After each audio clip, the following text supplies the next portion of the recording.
Oke, baik. Selamat pagi Bapak Ibu, jemaat sekalian kasih Tuhan semuanya. Kita ketemu lagi pada hari Minggu ini. Minggu lalu saya tidak ada, jadi mungkin pada gabung semua ke kelas yang lain. Karena saya di Yogyakarta ya, bersyukur pelayanan di Jogja berjalan dengan baik. Ketemu dengan saudara-saudari di sana dan baik dalam seminar maupun pas hari Minggunya. Jadi syukur kepada Tuhan di situ. Mungkin ada yang pernah berjemaat di Jogja, GBA Batu Karang? Hah? Harus cuma mengunjungin sih Pak. Cuma mengunjungin ya? Liburan. Iya. Maksudnya sampai ketemu jemaatnya? Iya. Waktu masih di Palu, Rawa Palu. Oke. Sekarang udah di hotel. Ya di hotel sekarang. Tapi bukan pas hari Minggu maksudnya gitu. Hari Minggu. Oh hari Minggu? Iya. Masih ada Papa Mama. Masih ada Pak? Pak Yusuf. Pak Yusuf. Oh iya benar. Ya sekarang udah mereka di ini ya, Hotel Prima Inn namanya itu. Tak di kota Jakarta, Jogja. Di dekat Malioboro itu. Oh, betul itu. Hotel apa? Prima Inn namanya. Lantai. Lantai 2. Kenal daerah situ? Iya tahu. Memangnya baru tuh hotelnya. Ah, iya lumayan baru. Iya lumayan baru. Tapi kecil sih.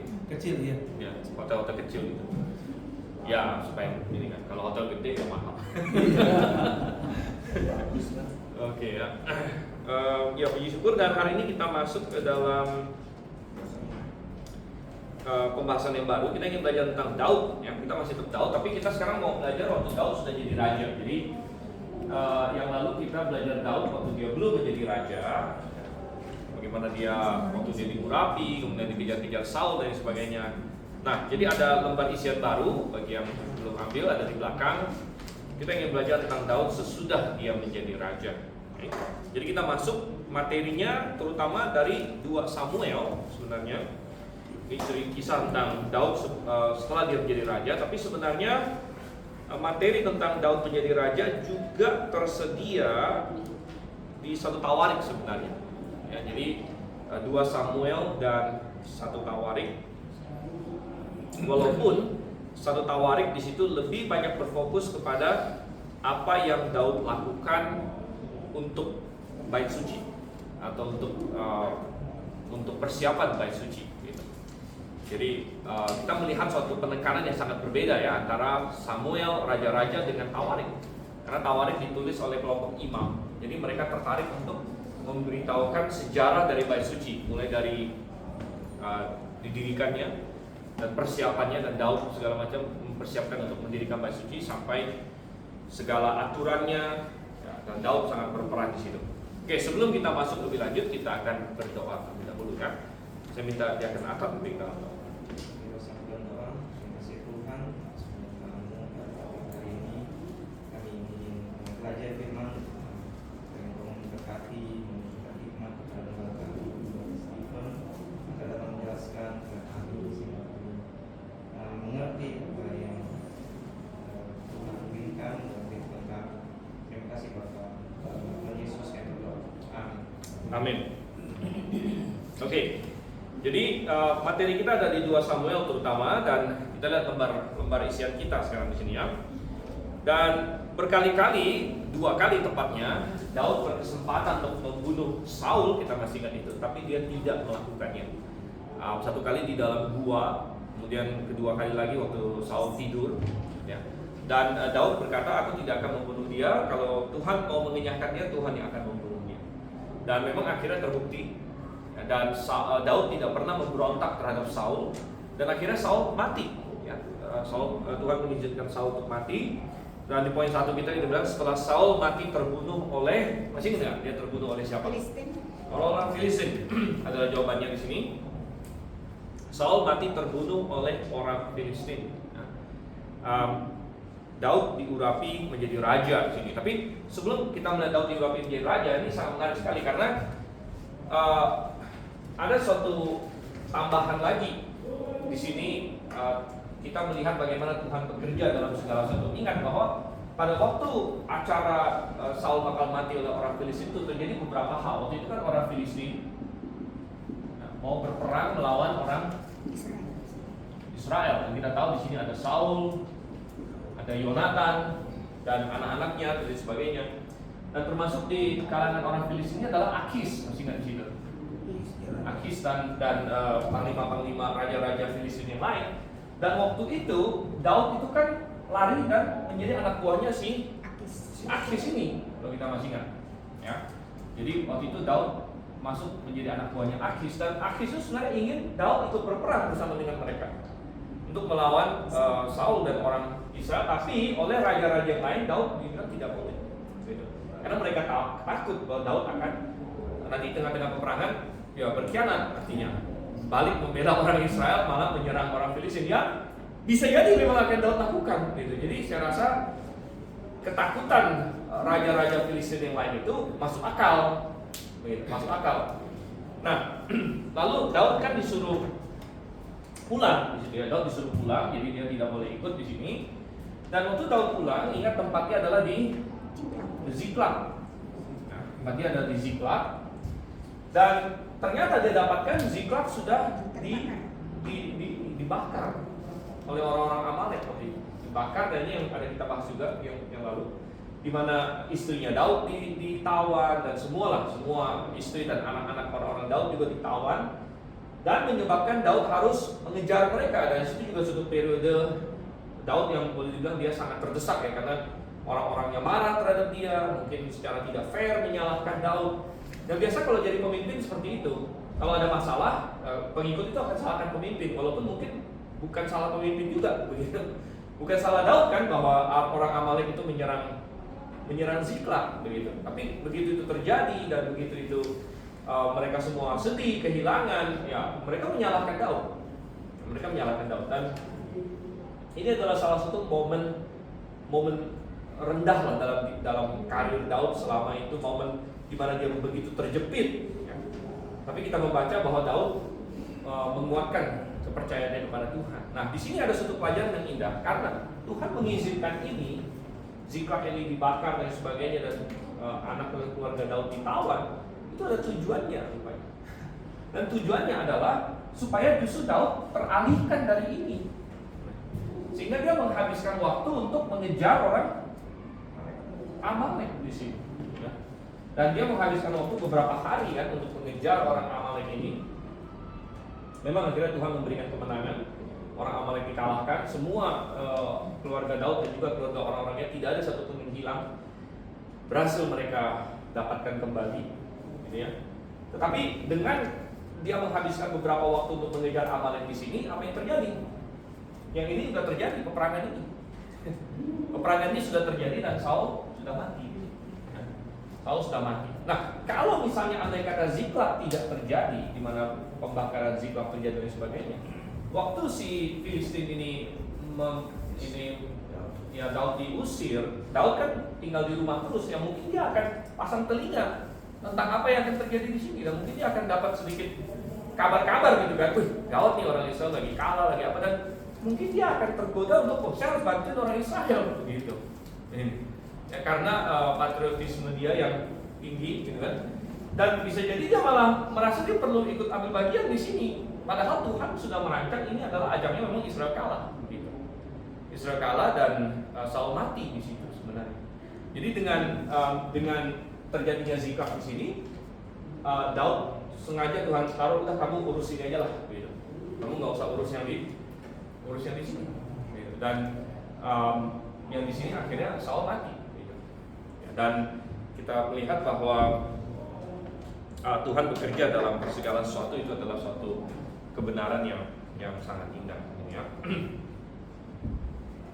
Oke, jadi setelah Saul mati terbunuh oleh orang Filistin, Daud diurapi menjadi raja pertama oleh suku Yehuda, ya, suku Yehuda. Jadi ingat bahwa Israel itu belum terbiasa menjadi satu kesatuan yang begitu kuat, begitu. Karena sebelum Saul mereka itu kan suku per suku sebenarnya. Dan rasa kesukuan mereka itu masih sangat tinggi. Artinya suku Yehuda merasa, oh saya suku Yehuda. Suku yang lain merasa suku yang lain. bahwa mereka menjadi satu negara yang yang di bawah satu raja itu baru oleh Saul begitu. Baru oleh Saul saja. Jadi baru 40 tahun kira-kira. Ya, belum ada suatu identitas kebangsaan yang begitu kuat di sini ya. Ya, jadi akhirnya suku Yehuda mengangkat Daud menjadi raja. Nah, jadi kita melihat di sini kesukuannya kental ya, karena Daud dari Yehuda kan. Makanya Yehuda terima dia sebagai raja. Dan Daud berumur berapa tahun waktu dia menjadi raja? 30. Jawabannya adalah 30 tahun. Ya, 30 tahun. Daud berumur 30 tahun pada waktu itu. Dan ini juga memberikan kita sedikit gambaran berapa lama dia dipersiapkan Tuhan menjadi raja. Ingat waktu dia diurapi, memang Alkitab tidak kasih tahu kita persis umurnya berapa. Ya, cuman dia dibilang masih kemerah-merahan, gitu kan? Masih kemerah-merahan, dan dia anak bontot dari 8 bersaudara. Gitu. Ya, 8 bersaudara itu baru hitung yang laki-lakinya loh, belum hitung yang perempuannya. Kita tahu minimal dia punya 2 saudari perempuan, yaitu Zeruia, ya, yang jadi mamanya si Yoab dan lainnya, gitu kan? Kemudian dia punya ada satu lagi, ya, yaitu mamanya si nanti itu si Amasa dan lain sebagainya. Ya. Jadi minimal mereka punya 2 lagi saudari perempuan. Jadi minimal mereka 10 bersaudara. Kita nggak tahu ada perempuan yang lain yang nggak tersebut di situ. Ya, dan dia anak bontot di situ. Ya. Dan ya, ya berarti dia masih muda. Gitu ya. Memang orang zaman dulu sih rata-rata bedanya nggak terlalu jauh ya. Kalau anak-anak zaman sekarang ada yang beda 5 tahun lah. Sama juga anak zaman dulu mah jarang beda 5 tahun. Ya. Paling 1 atau 2 lah, gitu kan. 2 gitu. Ya, KB alami sih, menyusui kan. Menyusui setahun, lepas sudah ambil lagi nanti.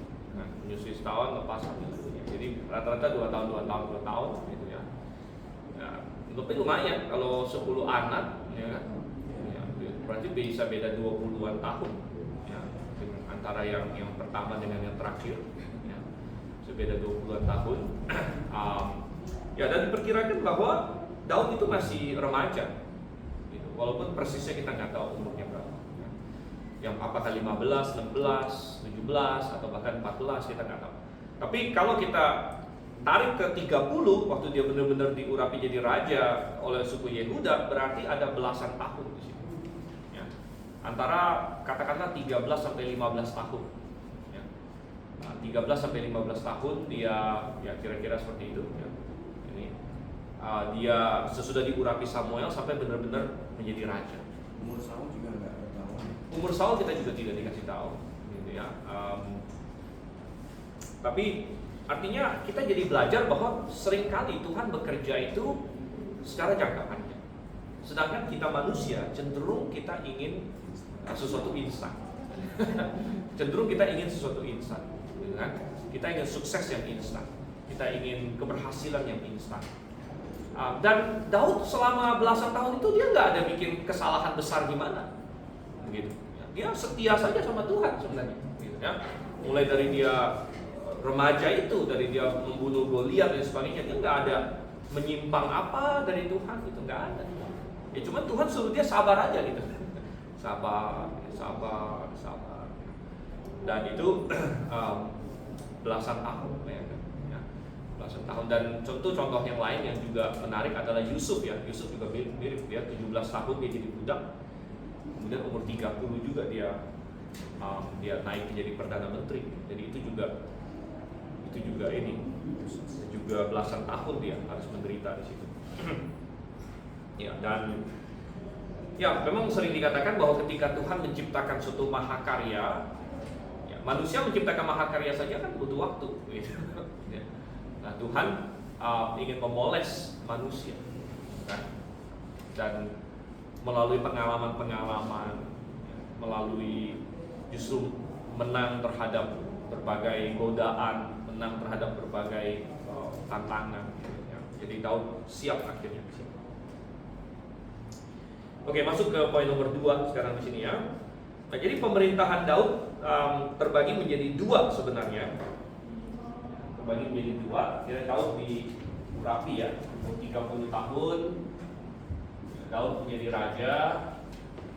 Tapi pemerintahan Daud dibagi dua, yaitu satu di Hebron. Dan di Hebron ini adanya di daerah Yehuda. Dia memerintah selama 7 tahun. Betul, mungkin lebih tepatnya 7,5 ya. Ya, dia memerintah selama 7 tahun. Ya. Tapi total dia memerintah berapa? 40 tahun. Ya. Jadi nanti dia akan memenangkan yang namanya Yerusalem. Nah, di sini ada 33 tahun. Jadi total semua isian kita 40 tahun. Ya, nomor 2, Daud memerintah selama 40 tahun. Ya, Daud memerintah selama 40 tahun. Dan 7 tahun pertama, pada 7 tahun pertama terjadi perang antara suku Yehuda dan suku Benyamin yang mengusung. Jadi anaknya Saul rupanya ada yang tidak mati. Ada anak Saul yang tidak mati, namanya Isi-Boset. Ya, Isi-Boset. Nah, Isi-Boset ini cukup menarik ya, namanya cukup menarik.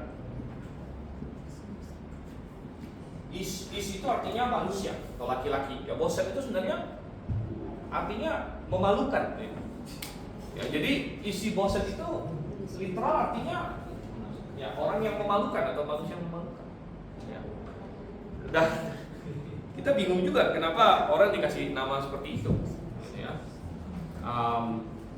ya tapi Isi-Boset di sini. Fakta bahwa dia tidak mati juga sangat menarik, karena ada 3 anak Saul lain yang mati ikut dalam peperangan. Ya, salah satunya Yonatan. Ya. Kemudian ada yang lain ya seperti Makisua atau apa saya tidak salah. Ya. Jadi ada 3 anak Saul yang ikut mati. Berarti kan mereka ikut berperang.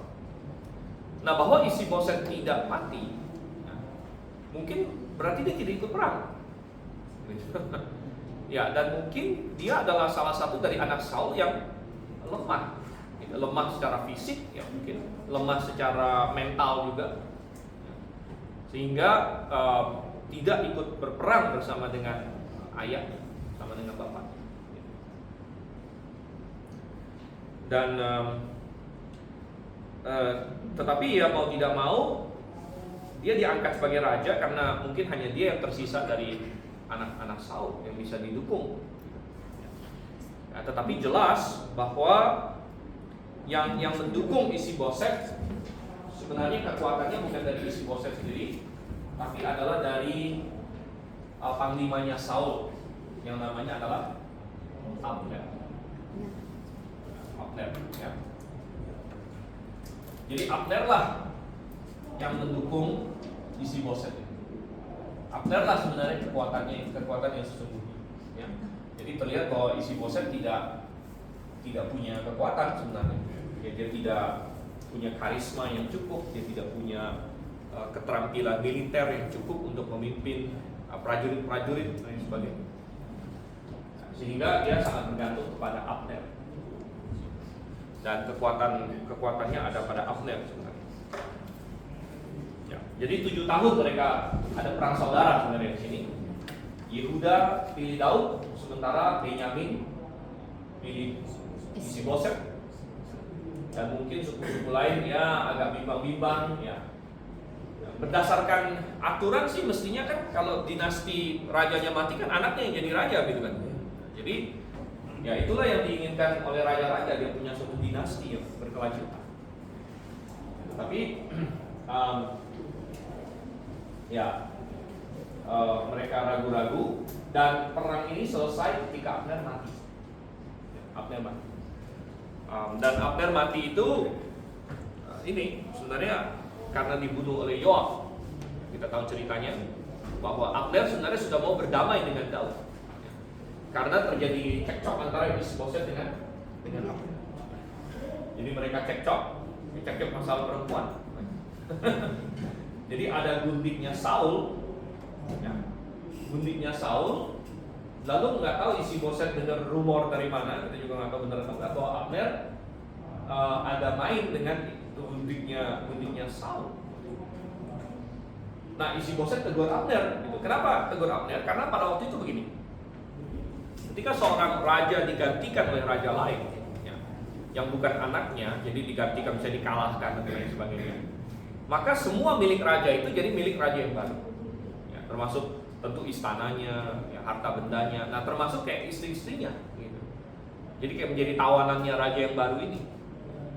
Nah, jadi salah satu legitimasi bahwa saya sudah menggantikan raja yang baru itu adalah dengan mengambil istri-istrinya. Ini adalah kebiasaan pada zaman itu. Ya, dan ketika Abner dikabarkan mau ada main dengan gundiknya si Saul, gitu. Ini kalau benar itu, maka bisa dianggap Abner itu sebenarnya mau menggantikan Saul. Ya. Nah, makanya Isi-Boset tegur dia. Ya. Dan isu yang sama ini terjadi juga waktu Daud mati sebenarnya. Nah, ingat waktu Daud mati, siapa yang mau jadi raja? Salomo jadi raja, tapi sebenarnya ada abangnya yang mau jadi raja, yaitu siapa? Nah, itu sebelumnya Adonia. Dan ada satu insiden di mana Adonia minta sesuatu kepada Batsheba, masih ingat nggak itu? Ya. Nah, karena waktu Daud sudah sangat tua, dia dicarikan seorang gundik yang baru. Ya, walaupun akhirnya Alkitab berkata tidak pernah bersetubuh, ya karena Daud juga sudah sangat tua, namanya Abishag. Ya. Jadi Abishag ini seorang gadis muda yang akhirnya mereka cari untuk raja, untuk menghangatkan dia katanya. Ya. Tapi saya bingung, istrinya Daud udah banyak kok nggak ada satu yang bisa hangatin gitu ya.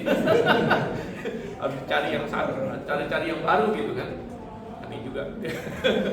Mereka cari yang baru, dapat yang muda gitu, Abishag untuk menemani Daud, menghangatkan dia, yaitu sebenarnya diangkat jadi gundik ya, walaupun atau istri lah, jadi gundik atau istri, walaupun memang Alkitab berkata akhirnya mereka tidak pernah bersetubuh. Nah, tetapi status dia sebenarnya sudah kayak perempuannya Daud gitu istilahnya ya. Statusnya sudah perempuannya Daud. Dan setelah kan Adonia sempat mau jadi raja tapi didahuluin, akhirnya Salomo jadi raja dan segala macam. Nah, ternyata Adonia ini masih penuh dengan nggak kambuan lah istilahnya, nggak nerima bener gitu bahwa ini mestinya saya yang lebih tua dari Salomo, kan? Kok adik saya yang jadi raja? Kan? Akhirnya dia masih main politik gitu, dia masih main politik dan dia minta sama Batsheba, coba kamu minta sama Salomo, ya, berikan Abishag. Jadi dia bertindak seolah-olah dia jatuh cinta, ya, sama Abishag ini. Ya. Nah, Batsheba rupanya kurang cerdik gitu ya untuk memahami maksud politiknya si Adonia ini, ya, sehingga Batsheba minta sama Salomo, coba kasih Abishag lah ini kepada abangmu. Nah, Salomo dengan hikmatnya langsung sadar ini permainan politik. Ini permainan politik ya. Jadi dia bilang, ya minta saja kerajaan untuk dia kalau begitu. Ya, sama saja karena kalau misalnya Abishag diberikan kepada Adonia, Adonia bisa berkata saya punya hak untuk menggantikan Daud karena ya, salah satu simbolnya bahwa gundiknya Daud atau istrinya atau apapun lah istilahnya itu punya saya gitu sekarang. Gitu ya. Jadi pada waktu itu seperti itu, gitu ya. Nah, jadi ya akhirnya Abner marah gitu. Jadi Abner marah, kenapa kamu tuduh saya seperti itu? Gitu. Jadi mereka berantem berdua. Akhirnya memicu Abner ini sebenarnya mau membelok kepada Daud. Ya. Jadi Abner pergi ke Daud sudah terima dia, tapi Yoab yang tidak terima. Ya, Yoab tidak terima karena dalam peperangan Abner itu pernah membunuh adiknya Yoab yang namanya Asa ya. Ya. Nah, ini semua kisahnya ini ya sangat menarik. Sebenarnya lika-likunya ada di dalam Samuel semuanya. Tapi begitu Abner mati, ya sudah dibunuh oleh Yoab. Isi-Boset jadi tidak ada kekuatan lagi. Ya, dia tidak mampu untuk memimpin pasukan sendiri, ya, tidak bisa melakukan itu. Akhirnya Isi-Boset malah dibunuh oleh orang-orang dia sendiri. Maka jadilah Daud menjadi raja atas seluruh Israel. Ya. Oke, dan salah satu pencapaian dia adalah dia mengalahkan Yerusalem tentunya. Ya, Yerusalem ini penting sekali. Akhirnya menjadi ibu kota Israel. Dan berarti Daud itu sekitar tahun 1000 sebelum Masehi sekitar. Berarti Yerusalem sudah menjadi ibu kota Israel sejak apa? 1000 sebelum Masehi. Nah, ini sangat penting juga untuk perdebatan yang sekarang ini nih. Karena yang sedang diperebutkan kan Yerusalem. Gitu ya. Lalu saling klaim ini. Tapi kan Trump udah Ya. Jadi Israel sekarang kan bilang ibu kota mereka Yerusalem. Nah, dulu waktu Israel pertama merdeka tahun 1948, mereka belum ibu kotanya Yerusalem karena mereka belum punya Yerusalem waktu itu. Jadi waktu itu ibu kotanya Tel Aviv namanya. Ya. Tel Aviv itu suatu kota modern lah. Ya, Tel Aviv. Karena mereka belum punya Yerusalem. Nah, Israel punya Yerusalem itu gara-gara mereka diserang. Jadi sebenarnya Yerusalem itu dulu masih di tangannya namanya Yordania. Nah, lalu terjadi beberapa peperangan, salah satunya peperangan 6 hari, di mana negara-negara Arab itu serang Israel, ya, secara mendadak. Nah, mereka pikir dengan mendadak begitu mereka bisa kalahkan Israel, dan memang Israel sempat kalah sebentar, tapi dia balas lagi begitu. Ya, dia balas lagi sampai akhirnya merebut Yerusalem. Nah, sejak saat itu Yerusalem sudah di tangan Israel. Tapi negara-negara ini nggak kambuan juga, begitu kan? Nggak kambuan mereka, nggak menerima gitu. Ya, karena ya tadinya kan Yerusalem di tangan mereka. Tapi kan mereka yang serang, begitu. Bukan Israel loh yang serang, begitu. Mereka yang serang, mereka kalah. kayak Hamas nyerang duluan. Nah, mereka serang, mereka kalah, akhirnya Israel rebut Yerusalem. Nah, akhirnya Yerusalem masuk ke tangan Israel sejak 1960-an atau kira-kira begitulah ya. Saya lupa persis tanggalnya. Kalau nggak salah sekitar dari sejak 1960-an. Nah, sejak saat itu akhirnya Israel bilang Yerusalem adalah ibu kota kami. Ya. Tapi negara-negara lain nggak ngakuin. Gitu. Karena ini diperebutkan. Jadi pihak Palestina juga klaim Yerusalem adalah ibu kota mereka, sehingga sempat juga diwacanakan ya udah ibu kota bersama aja gimana, gitu. Nah, cuman kan lucu, maksudnya gini loh, mana ada negara lain yang ibu kotanya share sama negara lain, gitu. Misalnya Jakarta kita share sama Malaysia gitu kan, nggak mungkin gitu kan, masing-masing punya ibu kota sendiri. Kalau dibilang oke, Yerusalem share, nah, dibilang tapi Yerusalem bilang nggak bisa. Yerusalem ini ibu kota kami. Nah, akhirnya negara pertama yang jadi bagaimana sih cara suatu negara mengakui ibu kota? Nah, ini ada hubungannya juga karena Indonesia kan bentar lagi ibu kotanya mau pindah nih ke IKN gitu. Nah, kalau ibu kota Indonesia misalnya benar-benar pindah ke IKN, itu kedutaan besar itu harus pindah semuanya. Jadi yang di Jakarta ini tinggal namanya konsulat. Nah, konsulat, gitu kan? Nah, kita udah kebiasaan di Jakarta ini kedutaan besar ada di mana-mana. Kemarin saya barusan bawa ini ke kedutaan juga sih. Saya kemarin ke kedutaan Australia itu di Kuningan sana, gitu. Terakhir juga ada bawa Pak Sento waktu Pak Sento mau ke Amerika, bawa ke kedutaan Amerika. Jadi kedutaan besar kan di Indonesia kan di mana-mana, gitu kan? Tapi kalau misalnya sudah IKN ini adalah ibu kota, kedutaan besar harus pindah. Gitu. Karena kedutaan besar itu ya di ibu kota. Gitu. Nah di kota-kota lain boleh ada kedutaan biasa, bukan kedutaan besar, namanya konsulat. Gitu. Nah jadi negara-negara lain itu mengakui yang mana ibu kota Israel, Tel Aviv atau Yerusalem. Nah itu terlihat dari kedutaan besarnya ada di mana. Nah, ternyata semua negara itu kedutaan besarnya masih ada di Tel Aviv gitu. Sampai waktu Trump jadi presiden. Nah, dialah yang pertama. Negara pertama yang kita pindah. Kedutaan besar Amerika pindah dari Tel Aviv Yerusalem. Habis Amerika lakukan gitu, ada beberapa negara ikut. Negara-negara kecil sih kayak Guatemala atau apa gitu. Saya lupa lah. Pokoknya ada beberapa negara ikut juga gitu. ada sekitar berapa ya, 5 atau berapa negara lah ikut pindah juga ya. Tapi Amerika yang ini buka jalan di bawah Trump ini ya, pindah kedutaannya pindah ke Yerusalem. Jadi Amerika secara resmi mengakui Yerusalem adalah ibu kotanya. Nah, ini menjadi perdebatan. Jadi Yerusalem itu punya siapa? Nah, sedangkan kalau pihak yang Arab, mereka akan berargumen Yerusalem itu sudah di tangan Arab ribuan tahun juga. Gitu. Yaitu sejak zamannya dari tahun abad-abad pertengahan, kan ada raja mereka kayak raja apa, Saladin segala macam, dan sudah di tangan Turki dan tangan Arab dan lain sebagainya. Jadi memang sudah lama juga di tangan mereka. Nah, cuman kalau mau ditarik lagi loh, sebelum kalian siapa? Begitu. Sebelum kalian siapa? Begitu. Dan yang lebih menarik lagi adalah tidak pernah ada negara yang namanya Palestina di sana. Nah, tidak pernah ada negara namanya Palestina. Ya. Bahkan dulu waktu di tangan dalam tanda kutip Muslim pun itu bukan Palestina, ya kan? Pernah di tangan Ottoman, kerajaan Ottoman, ya, kerajaan Seljuk, ya, kerajaan itu Saladin, tapi tidak pernah ada yang namanya kerajaan namanya Palestina, itu enggak. Tidak pernah ada namanya kerajaan Palestina. Sedangkan kalau Israel itu memang dari sejarahnya ada begitu, namanya kerajaan Israel. Nah, ini yang menjadi bikin pusing sekarang. Sesuai dengan nubuat Alkitab bahwa Tuhan aku akan membuat Yerusalem menjadi pasu yang ini mengacaukan semua bangsa, yang membuat pusing semua bangsa.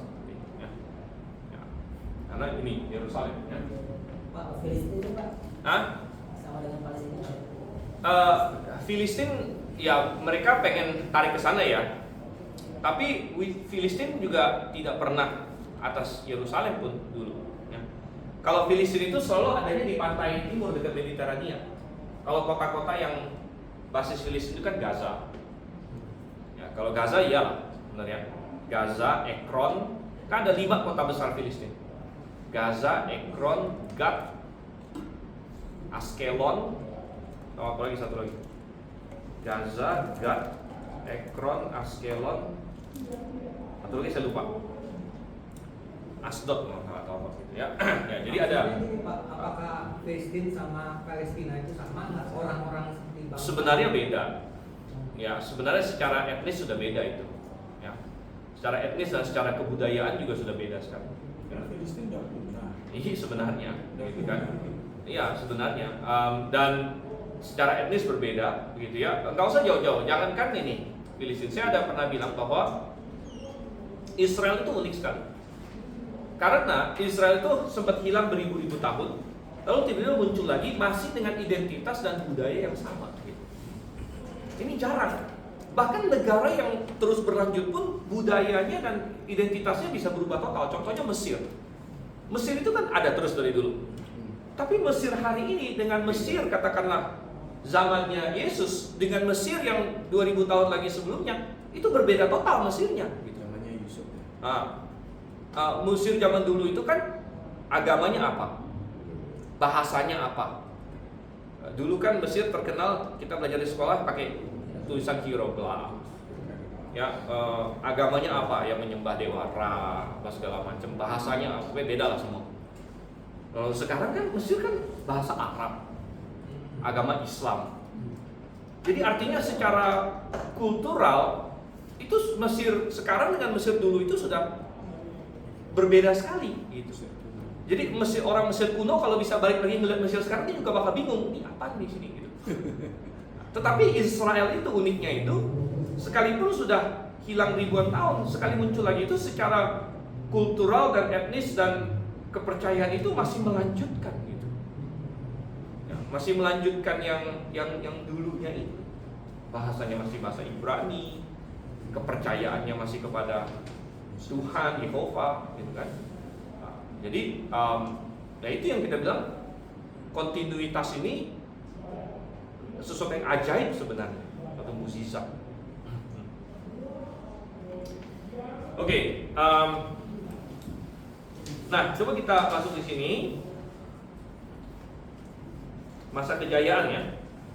poin nomor 3 kita, masa pemerintahan Daud bisa dibagi menjadi 2 bagian. Ya, yang kita bilang sebelum Batsheba dan setelahnya. Ya. Jadi salah satu titik yang sangat menentukan dalam diri pemerintahan Daud adalah jatuhnya Daud dalam dosa dengan Batsheba. Ya. Sebelum Batsheba dan sesudah Batsheba. Jadi kalau kita kan sebelum Masehi masih ya, sebelum Batsheba. Ini poin nomor 4. Pada awal pemerintahan Daud, ya, dia dipakai oleh Tuhan secara luar biasa untuk mengokohkan kerajaan Israel. Ya, untuk mengokohkan kerajaan Israel secara militer dan politik. Jadi tentu Tuhan memberikan dia kemenangan yang hebat atas orang Filistin. Orang Filistin ini kan pasti marah banget, apalagi Akis ya. Karena dia pikir kan Daud anak buah dia, kok tiba-tiba jadi raja Israel sekarang. Jadi musuh begitu. Tapi Tuhan memberikan kemenangan atas orang Filistin berkali-kali sehingga Filistin benar-benar tunduklah pada zamannya Daud. Tapi secara politik juga, ya. Israel mulai diakui sebagai negara yang berdaulat oleh negara-negara lain. Ya. Dan mereka mulai bikin perjanjian dengan Daud, ya, dengan Israel dan sebagainya. Salah satunya seperti Hiram, ya, Hiram menjadi temannya Daud. Ya.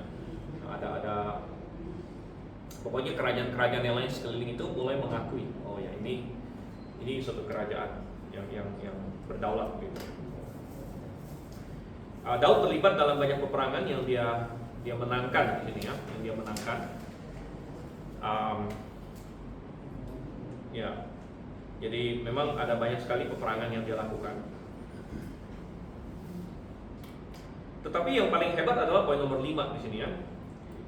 Juga secara rohani Daud membuat rakyat makin dekat dengan Tuhan. Ya, melalui pertama pemindahan tabut ke Yerusalem. Dan menarik sekali bahwa Saul sepanjang pemerintahan dia tidak pernah mencari tabut Tuhan.